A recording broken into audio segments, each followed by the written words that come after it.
In Jerusalem, thousands of ultra-Orthodox Israelis defied the country's ban on large public gatherings yesterday.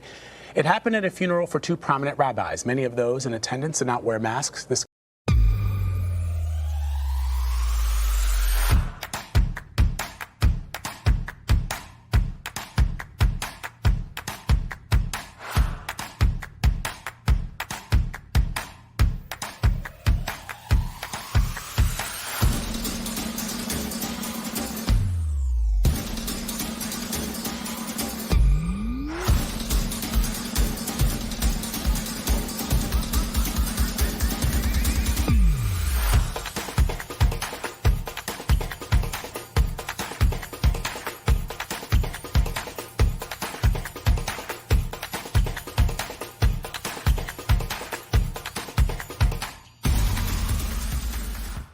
comes as Israel attempts to gain control of the outbreak through an aggressive vaccination campaign across the region. Isabel Kershner is following the country's latest efforts to immunize its population. She's a correspondent in Jerusalem for the New York Times. Isabel, great to see you. Love your work. So you took a look at some promising preliminary data on coronavirus vaccinations released by the country's government and an Israeli health maintenance organization. Walk us through what these results show. How encouraging is the data for the rest of the world to see? Okay, good morning. Thank you for having me. Well, the first thing I must say is that a lot of this preliminary data is based on the 60-plus age group, who are the first to have been called to get vaccinated. We're now up to 82%, I believe, of the 60-plus age group that have received the first of the Pfizer vaccine. And about 45% have already received, or a week after receiving the second dose, which is defined here in Israel as fully vaccinated. So the initial studies have been very encouraging. They've shown, the health ministry put out some data a few days ago of 0.01 or 2% of people who had been fully vaccinated having contracted the virus, and a similar result from one of the main health funds here. So very encouraging, but it has to be said with many caveats that this is very preliminary data. And one of the big questions, of course, for people out there is, as well as decreasing hospitalizations and cutting down the actual number of confirmed cases, to what degree are these vaccines effective in preventing transmission? And although there does seem to be some very initial evidence that there's been some decrease there as well, we're still very much in the fog of war on that point, because Israel is, as you pointed out, we're in a kind of race between the effects of the vaccine program, which is going extremely well and rapidly, but also a race between the virus, which is still rampaging here. And we are in a big third wave of infections and under a third lockdown.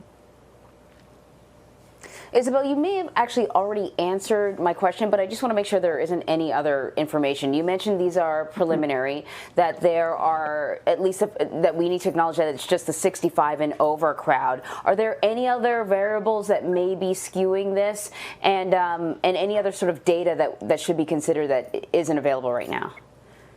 Well, absolutely. I'm glad you pointed that out, because the caveats include the fact that the first people that rush to get vaccinated by nature are probably more conscious and aware and careful in any case, probably practice more social distancing and mask wearing.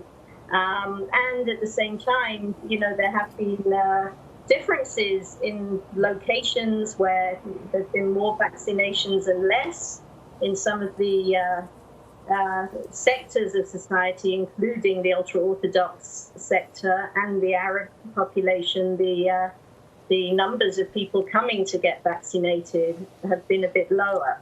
And of course, there are socioeconomic differences. Many of these initial studies were not done with rigorous statistical analysis against control groups. So it's very preliminary. And of course, the virus is changing all the time as well. And we're now being told that up to 70% of infections in Israel today might be due to this very infectious British variant. So things are changing all the time.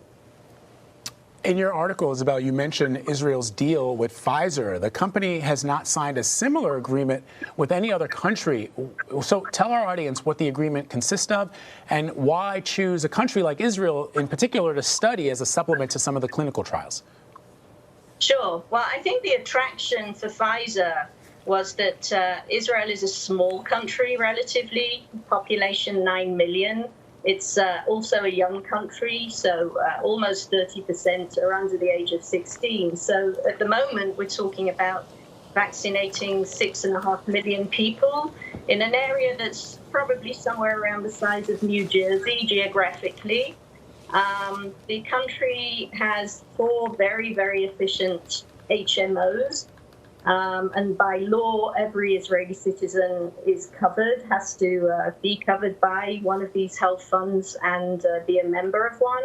And these funds are also highly digitized.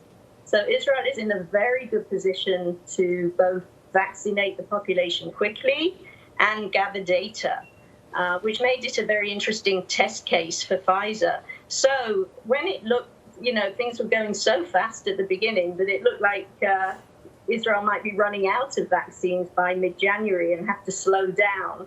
And at that point, the Prime Minister, Netanyahu, he reached a new deal with Pfizer, apparently, according to what he announced, according to which Pfizer guaranteed a steady supply of vaccines, in some cases actually bringing deliveries forward ahead of what was contracted. And in return, in exchange, Israel would be providing data. Now, there were, of course, questions. What kind of data? Is this going to compromise people's privacy? The health ministry did publish a kind of redacted version of the deal on data sharing.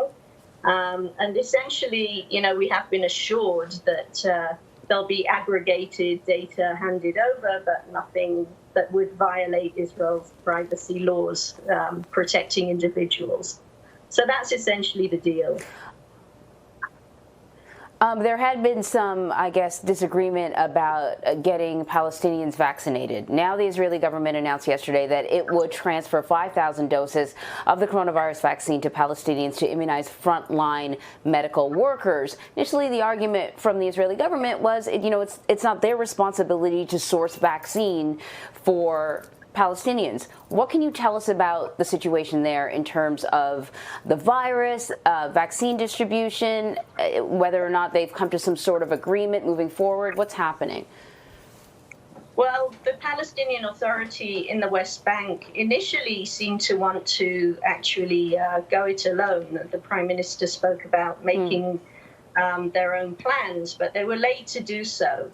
And of course, as the West Bank is under Israeli occupation, there was certainly a strong argument to be made, and it was made by human rights groups and then by the authority itself, that as the occupying power, Israel is essentially responsible, is obliged to transfer vaccines to the Palestinians.